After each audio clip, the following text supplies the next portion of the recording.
बच्चों, welcome to green science classes.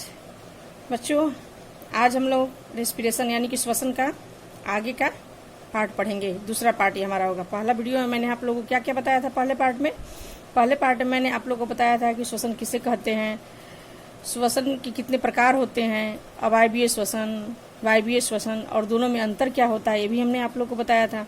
इसके बाद हमने डिस्कस किया था कि जो श्वसन में जो ग्लूकोज होता है उसका विखंडन किन किन चरणों में होता है। पहला हमने देखा था ऑक्सीजन की उपस्थिति में, ऑक्सीजन की अनुपस्थिति में और तीसरा ऑक्सीजन के अभाव में। ये चीजें हमने पहले वीडियो में देखा है। फिर हमने दिखाया था कि किण्वन किसे कहते हैं, ग्लाइकोलाइसिस किसे कहते हैं, ये सब हमने पढ़ लिया है। अब आज हम पढ़ेंगे बच्चों आप कि जंतुओं में श्वसन कैसे होता है, कि जंतुओं में गैसों का आदान प्रदान कैसे होता है। तो जंतुओं में बच्चों क्या होता है कि दो तरह के जंतु होते हैं, एक कोशिकीय और जैसे कि एक कोशिकीय जंतु में कौन कौन से आते हैं, अमीबा, पैरामीशियम। तो इनमें जो श्वसन अंग अलग से, इनमें कोई श्वसन अंग नहीं होता है। इनमें जो गैसों का आदान प्रदान होता है कोशिका झिल्ली में विसरण द्वारा होता है। लेकिन जो बहुकोशिकीय जंतु होते हैं उनमें गैसों के विनिमय के लिए निश्चित प्रकार के अंग होते हैं और उन्हीं के द्वारा श्वसन की क्रिया संपन्न होती है। जैसे कि जंतुओं में सामान्यतः 3 प्रकार के श्वसन होते हैं, श्वसन अंग होते हैं। कौन कौन से? पहला मान लीजिए कि गिल्स हुआ। तो गिल्स में कौन से जंतु गिल्स के द्वारा श्वसन करते हैं? तो गिल्स के द्वारा मछली श्वसन करती है। दूसरा हो गया मान लीजिए हमारा कीट हुआ, तिलचट्टा हुआ, टीडा हुआ। तो ये कैसे करते हैं श्वसन? तो इनका श्वसन अंग होता है श्वास नली या ट्रैकिया। कीट जो होते हैं, इंसेक्ट, कीड़े मकोड़े, वो कैसे करते हैं? ट्रैकिया या श्वास नली के द्वारा। अब उच्च वर्गीय जो जंतु होते हैं जैसे कि मनुष्य हुआ, रेप्टिलिया हुआ, एविज हुआ, ये सब जो उच्च वर्गीय जंतु होते हैं वो कैसे करते हैं? तो वो उनमें एक विशेष अंग होता है जिसे कहते हैं फेफड़ा, फेफड़ों के द्वारा होता है। उच्च वर्गीय जंतु में जैसे मनुष्य, रेप्टिलिया, एविज, इसमें क्या होता है? फेफड़ों के द्वारा होता है। मेढक है, उसमें फेफड़ा के द्वारा भी होता है, त्वचा के द्वारा होता है, मुख रश्मि के द्वारा भी होता है। अब आप कहेंगे कि जलीय जंतु में कैसे होता है? जलीय जंतु कहाँ से ऑक्सीजन लेते हैं? तो जलीय जंतु जल में घुलित ऑक्सीजन का उपयोग करते हैं। एक चीज और बता दे बच्चों को, तिलचट्टा या अन्य कीट होते हैं उनमें रक्त जो होता है ऑक्सीजन को ग्रहण नहीं करता है। इनमें विस्तृत ऑक्सीजन सीधे ऊतक द्रव में पहुंच जाती है। और तिलचट्टे का जो रक्त होता है उसमें हीमोग्लोबिन नहीं पाया जाता है, वो रंगहीन होता है, इसलिए उसको कहते हैं हीमोलिम्फ।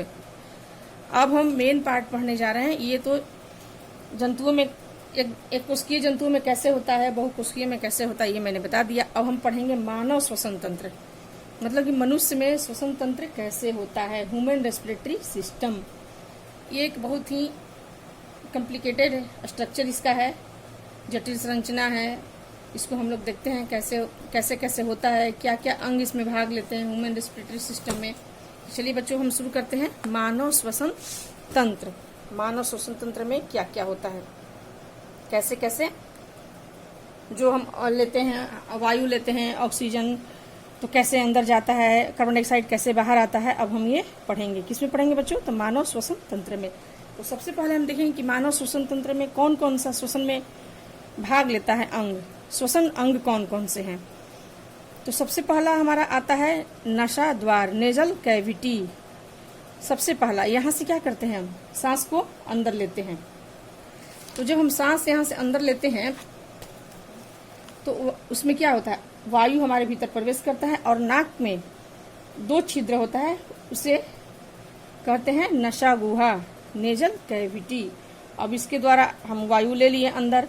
जब अंदर वायु ले लिए तो हमारे नाक में ही जैसे ही हवा प्रवेश करता है तो नाक के द्वार पे ही क्या होता है, नेजल कैविटी के द्वार पे ही नाक में चिपचिपा एक पदार्थ पाया जाता है जिसे कहते हैं स्लेम्सा म्यूकस।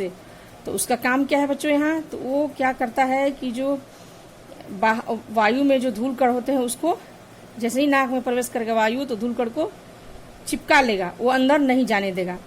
फिर उसके आगे देखते हैं कि हमारे नाक में क्या होता है, रोए रोए छोटे छोटे बाल होते हैं। ये भी क्या करता है, वायु के फिल्ट्रेशन का काम करता है। इसमें भी वायु जो होते हैं कण छन जाते हैं। फिर इसके बाद हमारा जो वायु है आगे बढ़ा, हम सांस में जो हवा लिए वो क्या हुआ, लैरिंग से होते हुए ट्रैकिया, श्वास नली के पास आया। तो हमारा दूसरा अंग क्या हो गया, श्वास नली, ट्रैकिया। अब ये ट्रैकिया एक पतली लंबी होती है, 11 सेंटीमीटर की है, एक लंबी पतली नली होती है और बच्चों देखिए इसमें क्या है, ये वलय की तरह, रिंग की तरह एक स्ट्रक्चर होता है पूरे नली में। ये क्यों होता है ऐसा, और ये उपास्थि का बना होता है।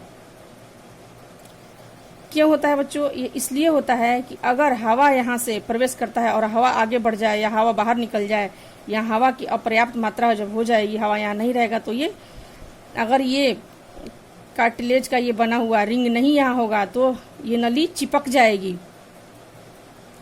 इसलिए यहाँ पे ये स्ट्रक्चर रिंग की तरह जो दिख रहा है ये बना होता है, ताकि ये टाइट रहे और इससे एयर पास होते रहे और ये पिचके नहीं। अब इससे हम आगे बढ़ते हैं बच्चों। तो हमारा जो अब ये ट्रैकिया है, श्वास नली है, किसमें बदल, देखिए ये दो यहाँ से स्ट्रक्चर निकला, ट्रैकिया आगे दो भाग में बट गया। इसको कहते हैं ब्रोंकस, एक ये हो गया और ये हो गया। ये ब्रोंकस जो है ये हमारा फेफड़ा हुआ, दोनों फेफड़ों से लगा होता है। एक ब्रोंकस दोनों फेफड़ों से लगा होता है। ठीक है बच्चों, अब आगे बढ़ते हैं। ये ब्रोंकस जो होता है, फिर देखिए ये ब्रांच जैसी स्ट्रक्चर है, इसको कहते हैं ब्रोंकियोल्स। ब्रोंकियोल्स में बढ़ जाता है, किसमें बढ़ जाता है, ब्रोंकियोल्स में। और ब्रोंकियोल से आगे देखिए ये क्या स्ट्रक्चर है, गोल गोल गोल गोल फुला हुआ स्ट्रक्चर दिख रहा है आप लोग को। ये जो स्ट्रक्चर है इसको कहते हैं वायु कोश, अल्वेलाई या कुपिकाएं। ये कुपिकाएं हैं, किससे लगे होते हैं, ब्रोंकियोल से कुपिकाएं लगी होती है, जिसे कहते हैं वायु कोश या अल्वेलाई या वायु कोष्ठ। तो यहाँ से जो हवा हम नाक से लिए, ट्रैकिया से यानी कि श्वास नली से होते हुए ब्रोंकस, ब्रोंकस से ब्रोंकियोल्स, और ब्रोंकियोल से कहाँ आ गया, यही वायु कोश में आ गया। और यही वायु कोश में बच्चों गैसों का आदान प्रदान होता है, यानी कि जैसे ऑक्सीजन यहाँ आया फिर कार्बन डाइऑक्साइड भी यहाँ वापस आएगा, गैसों का आदान प्रदान होगा तो, और फिर कार्बन डाइऑक्साइड भी इसी तरह से वायु कोश से ब्रोंकियोल्स में आएगा, ब्रोंकियोल से ब्रोंकस में, और ब्रोंकस से फिर होते हुए ट्रैकिया से होते हुए नाक के द्वारा बाहर निकल जाता है। तो इसी तरह से कार्बन डाइऑक्साइड भी निकल गया, ऑक्सीजन आया इसी रास्ते से और इसी रास्ते से कार्बन डाइऑक्साइड भी निकल गया। तो ये अभी तो हम स्ट्रक्चर देखें कौन कौन सा हमारा अंग है श्वसन का। अब इसमें हम देखेंगे कि मनुष्य के श्वसन तंत्र की क्रिया विधि क्या होती है, कैसे हम सांस लेते हैं, कैसे छोड़ते हैं, गैसों का आदान प्रदान कैसे होता है और गैसों का परिवहन हमारे अंदर कैसे होता है। तो जो मानव श्वसन तंत्र की क्रिया विधि होती है वो 4 चरणों में पूरा होती है। पहला अंतःश्वसन, दूसरा बाह्य श्वसन, तीसरा गैसों का एक्सचेंज होता है, आदान प्रदान, और चौथा गैसों का परिवहन। बच्चों अब हम देखते हैं कि मानव श्वसन तंत्र की क्रिया विधि का पहला स्टेप कौन सा है। तो पहला स्टेप हमारा होता है अंतःश्वसन। तो अंतःश्वसन किसे कहते हैं, तो अंतः वातावरण की वायु को फेफड़े में प्रवेश करना, यानी कि वायु को वातावरण की फेफड़े तक पहुंचने की क्रिया को क्या कहते हैं, अंतःश्वसन कहते हैं। बच्चों ये देखते हैं कैसे आता है। ये हमारा डायफ्राम है, डायफ्राम फेफड़े को सपोर्ट पहुंचाता है, ये फेफड़े के नीचे है ये डायफ्राम। तो जब ये डायफ्राम नीचे की ओर संकुचित होता है तो हमारा फेफड़ा फूल जाता है, और जब नाक से जो हम हवा लेते हैं क्या होता है, ट्रैकिया से होते हैं ब्रोंकस में आता है, ब्रोंकस होते ब्रोंकियोल्स में, और कहाँ भर जाता है आकर के वायु कोश में आ जाता है, और हमारा फेफड़ा दोनों हवा से भर जाता है, फूल जाता है। तो हवा को यहाँ फेफड़े तक पहुंचने की क्रिया को कहते हैं अंतःश्वसन। अब दूसरा हमारा स्टेप है बाह्य श्वसन। तो बाह्य श्वसन किसे कहेंगे, तो फेफड़े के अंदर की जो हवा है उसको बाहर निकालने की क्रिया को कहते हैं बाह्य श्वसन।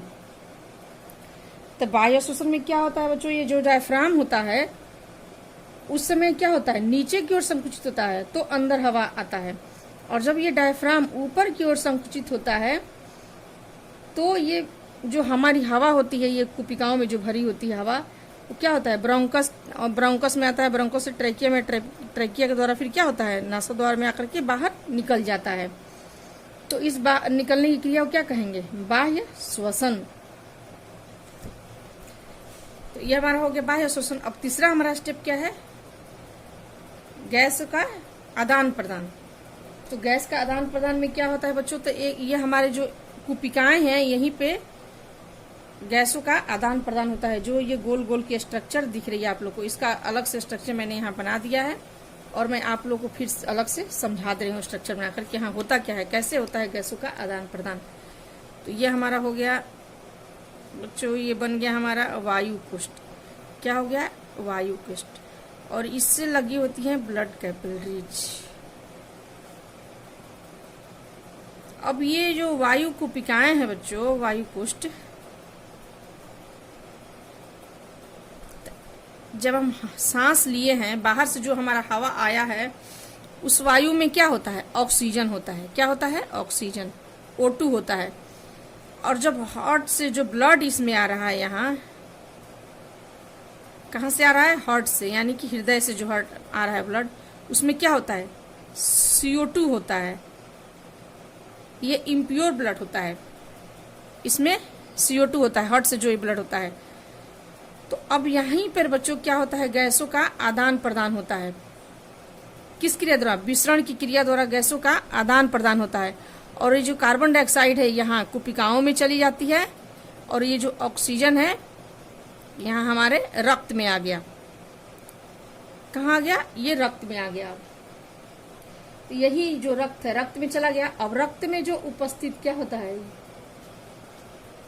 यहाँ पे आ गया ऑक्सीजन, और ये हो गया कार्बन डाइऑक्साइड। और यही कार्बन डाइऑक्साइड अब फिर वायु कोशिकाओं से होते हुए कहाँ जाता है? वायु कोशिकाओं से होते हुए यहाँ से फिर ब्रोंकियोल्स, फिर ब्रोंकस, ट्रैकिया, ट्रैकिया के द्वारा फिर नसा द्वारा नाक से क्या होता है? बाहर निकल जाता है। तो ये हुआ हमारा गैसों का आदान प्रदान। और ये जो ऑक्सीजन था यहाँ, जो यहाँ रक्त में आया था, वो रक्त में चला गया। और इसके बाद अब हमारा यहाँ गैसों का आदान प्रदान हो गया, यानी कि तीसरा हमारा स्टेप क्या हुआ? गैसों का आदान प्रदान समाप्त हो गया। अब हम आते हैं चौथे अपने स्टेप पे। चौथा हमारा स्टेप क्या है? गैसों का परिवहन। तो गैसों का परिवहन कैसे होता है? तो जो ये हमारा ऑक्सीजन था बच्चों, आपको दिखाते हैं अभी हम।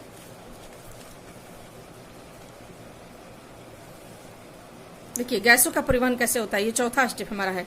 तो वायु कहाँ हुआ? वायु जो था में ऑक्सीजन होता है। ऑक्सीजन कहाँ चला गया? रक्त में। अभी आप लोग को हम दिखाए थे कि ऑक्सीजन यहाँ कहाँ चला गया? ये ऑक्सीजन ये रक्त में चला गया। तो रक्त में चला गया। अब रक्त में क्या होता है? जैसे आरबीसी में हमारा क्या उपस्थित होता है? हीमोग्लोबिन। और हीमोग्लोबिन ऑक्सीजन के साथ मिलकर बनाता है ऑक्सी हीमोग्लोबिन। और फिर ये हीमोग्लोबिन ऑक्सीजन को छोड़ देता है कहाँ? धमनी द्वारा ऑक्सीजन ऊतक में पहुंच जाता है। और फिर जैसे ही ऊतक में ये या सेल्स में ऑक्सीजन पहुंचता है, ग्लूकोज का वहाँ ऑक्सीकरण होता है। और ग्लूकोज का जब ऑक्सीकरण होता है, तो आप लोग को पता है कि ग्लूकोज का जब ऑक्सीकरण होता है तो कार्बन डाइऑक्साइड, जल और ऊर्जा उत्पन्न होता है। तो यहाँ क्या बन गया? कार्बन डाइऑक्साइड उत्पन्न हो गया। अब ये कार्बन डाइऑक्साइड को हमें बाहर निकालना है, तो ये कैसे निकलेगा? ये गैसों का ये परिवहन में चल रहा है चौथा स्टेप में। तो अब ये कार्बन डाइऑक्साइड विसरण की क्रिया के द्वारा कहाँ पहुंच गया? ऊतक में पहुंच गया फिर से। और फिर ये कार्बन डाइऑक्साइड हीमोग्लोबिन इसको लेकर के आगे बढ़ता है, और फिर ले जाकर के ये रक्त के साथ ये हीमोग्लोबिन ले जाकर के कोशिकाओं में पहुंचाता है। फिर ये फेफड़ों में जाता है, और फेफड़ों से CO2 बाहर निकल जाता है। तो ये हुआ हमारा गैसों का परिवहन। तो इन 4 स्टेप में हमारा ये जो मानव श्वसन तंत्र की क्रिया विधि पूरा हुई। पहला स्टेप हमारा क्या होता है? अंतः श्वसन। इन सब का नोट्स मैंने बच्चों आप लोग को बना करके PDF में डाल देती हूँ। इस वीडियो के साथ PDF भी है, और उसमें सारा नोट्स है, आपको पढ़ने में आसानी होगी, आप आराम से पढ़ लेंगे। तो ये हमारा 4 स्टेप है। कौन कौन सा? पहला बाह्य श्वसन, पहला अंतः श्वसन, दूसरा बाह्य श्वसन, तीसरा गैसों का विनिमय, और चौथा गैसों का परिवहन। तो अंतः श्वसन, बाह्य श्वसन, गैसों का आदान प्रदान, और चौथा गैसों का परिवहन। ये सारी चीज़ें मैंने नोट्स में लिख दी हैं, जो हमने आप लोगों को बताया, समझाया। आप लोग उसको पढ़ लीजिएगा। और कुछ नीचे इंपॉर्टेंट टॉपिक्स भी है, उसको भी मैंने लिख दिया है। तो ओके बच्चों, थैंक यू। अब हमारा खत्म हो गया रेस्पिरेशन, और अगला हमारा चैप्टर होगा वहन तंत्र। वहन तंत्र के बारे में अब हम पढ़ेंगे। तो ओके बच्चों।